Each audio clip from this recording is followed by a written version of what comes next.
This is from Literature Anthology, page 182. The genre is realistic fiction. The essential question: what can learning about different cultures teach us? Read about how two friends learn about each other's culture. They Don't Mean It by Lindsay Namioka. Illustrated by John Carroza.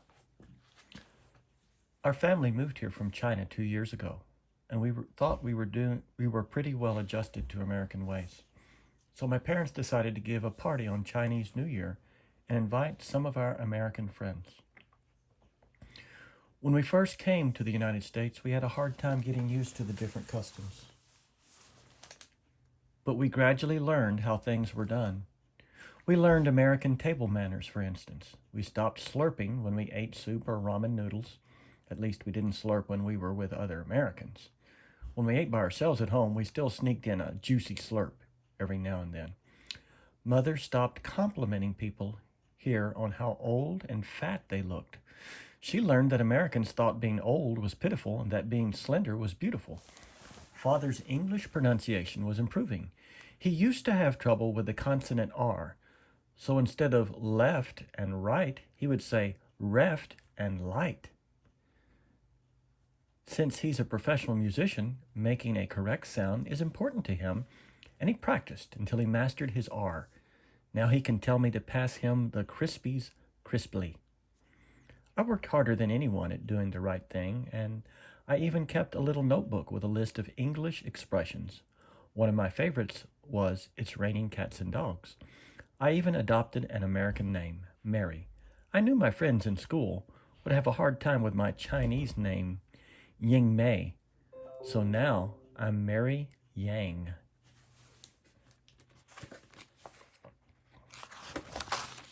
I really believe that our family had adjusted completely.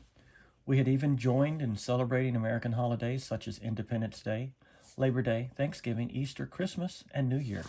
Western New Year, that is. My parents decided to show our American friends what Chinese New Year was like.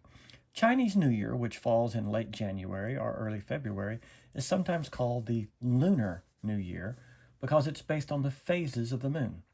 It doesn't always fall on the same day in the solar calendar, but depends on when the first new moon occurs after the winter solstice, or the shortest day of the year. Anyway, in China, it's also called the Spring Festival, because by that time you're pretty tired of winter and you're looking forward eagerly to spring.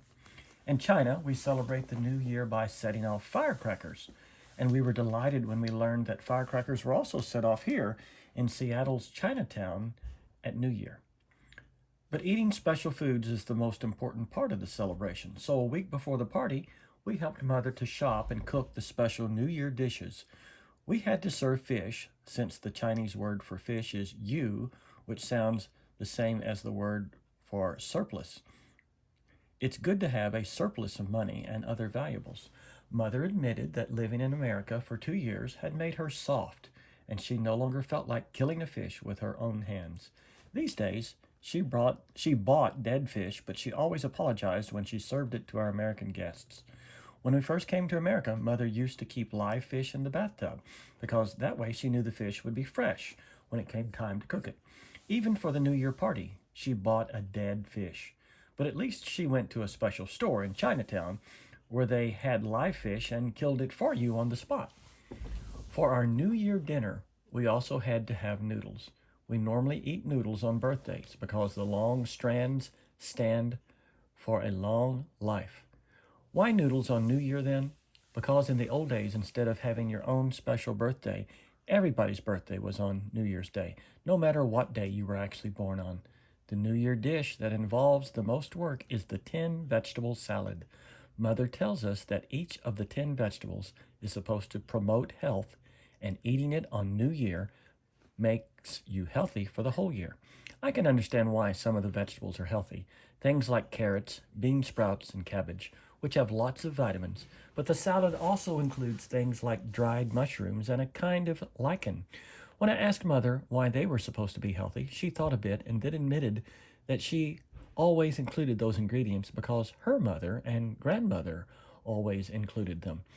So we got to work. We had to soak the dried ingredients, we had to wash the fresh vegetables, and slice them up into thin strips. In addition to all the cooking, we vacuumed every room thoroughly since we wanted to start the new year with a really clean house. Mother said that we had to do the cleaning before New Year because doing it on the day itself was bad luck. It was believed that you'd sweep out good fortune together with the dirt. With all the cooking and the cleaning, I was exhausted by the time our guests arrived at our house for the New Year party. Stop and check, summarize. How does the Yang family adjust to American ways and keep Chinese customs? Use the strategy summarize to help you.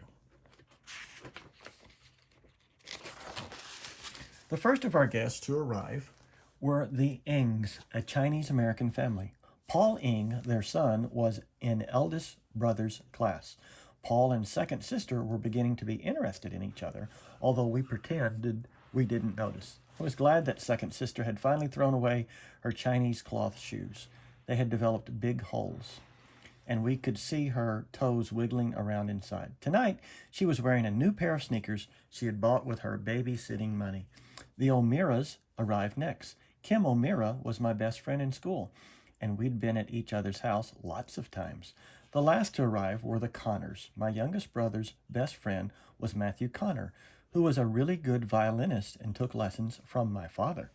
"Happy New Year, Sprout," Matthew said to fourth brother. Sprout was my brother's nickname because for school lunch he used to eat sandwiches filled with stir-fried bean sprouts. Now he eats peanut butter and jelly sandwiches just like his friends, but the nickname stuck. Because we had too many people to seat around the dining table, we served dinner buffet style, and the guests helped themselves to the food. When they saw all the dishes arranged on the dining table, they exclaimed at how beautiful everything looked. "Oh no, it's really plain, simple food," said Mother. "I've only added a few small things for the new year." The guests paid no attention to her and began to help themselves. Mrs. Connor wanted to know how Mother had cooked the fish. Mrs. Ng said that she also cooked fish and served noodles on New Year, but she didn't do the tin vegetable salad. Maybe it wasn't served in the part of China where her family originally came from. Nobody had complaints about the food, from the way they devoured it and came back for seconds. The kids even ate up the salad. Kim O'Meara laughed when she saw her brother Jason taking a second helping. "Hey, Jason, I thought you hate vegetables." Jason's mouth was full, so he just mumbled an answer. Mrs. O'Meara looked at me and smiled. "I bet you and your mom put a lot of work into making that salad. Mary, doesn't it hurt to see it disappear in a matter of minutes?" It was a lot of work to make the tin vegetable salad. I got a blister on my finger from slicing all those celery and carrot sticks. "I'm glad to see how much you people like it," I said. "You'll all be very healthy this coming year." Looking at the platters of food getting emptied, I began to worry. "We'd better do something about dessert," I whispered to Mother. At this rate, our guests would still be hungry after the main courses were finished. "But I never make dessert," Mother whispered back. "Dessert isn't something Chinese normally eat at the end of a dinner." So I ran into the kitchen, found a carton of almond cookies, and hurriedly dumped them on a platter. When I put the platter on the dining table, the cookies disappeared before I could say abracadabra. Abracadabra was one of the words in my little notebook. Since it was a weekday night, people didn't stay long after the last cookie crumb was eaten. There was a congestion at the front door as the guests thanked us for inviting them and showing them what a real Chinese New Year dinner was like. "The fish was delicious," Mrs. Ng said to Father. "I'll have to get the recipe from your wife one of these days. She's a wonderful cook, isn't she?" "Oh, no, she's not a good cook at all," said Father. "You're just being polite." I heard a little gasp from my friend Kim. She stared wide-eyed at Father. "What's the matter, Kim?" I asked. Instead of answering, Kim turned to look at Mrs. O'Meara, who was saying to her mother, "I loved your tin vegetable salad. Even the kids loved it, and they don't usually eat their vegetables. You and the girls must have spent hours doing all that fine dicing and slicing." "The girls did the cutting, and I'm sorry they did such a terrible job," said Mother. "I'm embarrassed at how thick those pieces of celery were." I heard another little gasp from Kim, who was now staring at Mother, but I didn't get a chance to ask her what the problem was. The O'Mearas were going out the front door, and the rest of the guests followed. "How come your father and your mother were so nasty last night?" asked Kim when we were walking to the school bus stop the next morning. "What do you mean?" I asked. "I didn't remember Father and Mother acting nasty." "It was when Mrs. Ng was telling your dad what a good cook your mom is," replied Kim. "That's right. Mrs. Ng did say something about Mother being a good cook. So what's bothering you?" I asked. Kim stopped dead. "Didn't you hear your dad?" she demanded. "He said that your mom wasn't a good cook at all, and that Mrs. Ing was just being polite." I still don't understand why Kim was bothered. So what? People are always saying things like that. But Kim wasn't finished. "And then when my mom said how hard you worked to cut up the vegetables, your mom said she was embarrassed by what a terrible job you did in slicing." I had to laugh. She doesn't mean it. It's just the way she talks. When the school bus arrived and we got on, Kim began again. "Then why do your parents keep saying these bad things if they don't mean it? I'd be really hurt if my mom said I did a terrible job after I worked so hard, too." What Kim said made me thoughtful. I suddenly realized that whenever people said good things about us, my parents always contradicted them and said how bad we really were. We kids knew perfectly well that our parents didn't mean it, so our feelings weren't hurt in the least. It was just the way Chinese parents were supposed to talk. Finally, I said to Kim, "I think that if my parents agreed with the compliments, then that would be the same as bragging. It's good manners to contradict people when they compliment your children." "It's bragging only if you say good things about yourself," protested Kim. "It's different when your parents are talking about you." I shook my head. We Chinese feel it's the same thing. Boasting about our children, our husband, our wife, is the same as boasting about ourselves. People even think it's bad luck. It was Kim's turn to be thoughtful. "So, that's why your parents never said what good musicians you were. That would be bragging, right?" Music is the most important thing in our family. My elder brother plays the violin, my second sister plays the viola, and I play the cello. We all practice very hard, and I know Father thinks we're all doing well, only he has never said so to other people. "The funny thing is," continued Kim, "your kid brother is the only one in your family who isn't a good musician, but I've never heard your parents say anything about how badly he plays." I thought over what Kim said about fourth brother. He is the only one in our family who is no good at all with music, but we don't talk about his terrible ear. Finally, I said, "It's like this. We're not hurt when we hear our parents say bad things about us, since we know they're only doing it because it's good manners. We know perfectly well that they don't mean it. But if they say my younger brother has a terrible ear, they'd really be telling the truth. So they don't say anything, because that would hurt his feelings." Kim rolled her eyes. "Boy, this is confusing. Your parents can't tell the truth about your playing because it would be bragging, and they can't say anything about your brother's playing because that would be telling the truth." I grinned. "Right, you got it." I think Kim understood what I was driving at.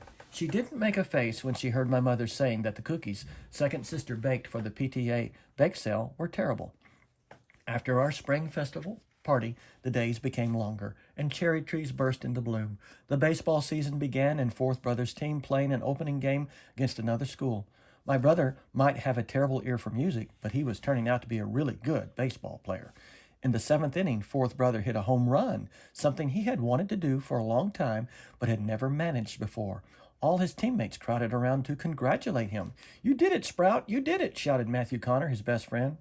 Mr. Connor turned to Father. "I bet you're proud of the boy." "He was just lucky when he hit that home run," said Father. Overhearing the exchange, Kim turned to me and smiled. "I see what you mean," she whispered. "Stop and check. Summarize.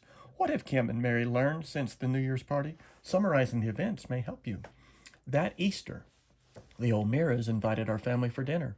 I knew that Easter was a solemn religious holiday, but what I noticed most was that the stores were full of stuffed rabbits and fuzzy baby chicks. Chocolate eggs were everywhere. For the dinner, Mrs. O'Meara cooked a huge ham.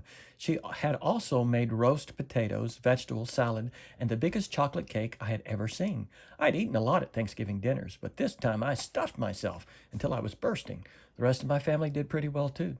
We all loved ham. As Mrs. O'Meara started cutting up the cake for dessert, Mother said, "I'm not sure if I can eat one more bite. That was the best ham I've ever tasted." "Ah, that ham was awful," said Kim. "I bet you could do a lot better, Mrs. Yang." There was a stunned silence around the table. Mrs. O'Meara stared at Kim, and her face slowly turned dark red. I heard a low growl from Mr. O'Meara. "You and I are going to have a little talk later this evening, young lady," he said to Kim. Our family was speechless with surprise. My parents, my brothers, and sister all stared at Kim. I was the most shocked because Kim was my best friend. And in the 2 years since I've known her, I'd never heard her and never seen her do or say anything mean. How could she say something so cruel about her own mother? The rest of the evening was pretty uncomfortable. Our family left early because we could all see that Mr. and Mrs. O'Meara were waiting impatiently to have their little talk with Kim as soon as we were gone. Next morning, at school, the bus stop, Kim wouldn't even look at me. Finally, I cleared my throat. "What made you talk like that to your mother, Kim?" I asked. Kim whirled around. She looked furious. But you were the one who told me that saying nice things about your own family was the same as bragging," she stuttered. "Last night I was just trying to act modest." I finally saw the light. I saw how Kim had misunderstood what I had said. "Listen, Kim," I said, "Chinese parents are supposed to say critical things about their own children, and husbands and wives can say bad things about each other, but young people must always be respectful to their elders." The school bus came. "I guess I'll never understand the Chinese," sighed Kim as we sat down. At least we still sat together. After school, I went over to Kim's house and explained to Mrs. O'Meara about how the Chinese were supposed to sound modest about their own children. I told her that Kim had thought I meant children also had to sound modest about their parents. Mrs. O'Meara laughed. Although her laugh sounded a little forced, it was a good sign. Stop and check. Reread. How does Mary's view of Kim's behavior change? Reread to look for details that support your answer. I soon forgot about Kim's misunderstanding because I had other things to worry about. Our school orchestra was giving its spring concert, and the conductor asked me to play a cello solo as one of the numbers. Father said I should play a dance movement from one of Bach's unaccompanied cello suites. It was a very hard piece, and I was really scared to play it in public, but Father said we should always try to meet challenges. I practiced like mad. On the day of the concert, I was so nervous that I was sitting on pins and needles, waiting for my turn to play. Sitting on pins and needles was another expression in my little notebook. My legs were wobbly when it came time for me to walk to the front of the stage, but as I sat down with my cello and actually started playing, I became so wrapped up in the music that I forgot to be nervous. After the concert, my friends came up to congratulate me. It was the proudest moment of my life. "You were great, Mary, simply great," said Kim. Her eyes were shining. Mother's eyes were shining too. "Yes, she was good," she blurted out. Then she covered her mouth and looked embarrassed. Kim turned to me and winked. "That's all right, Mrs. Yang. We all know you didn't mean it."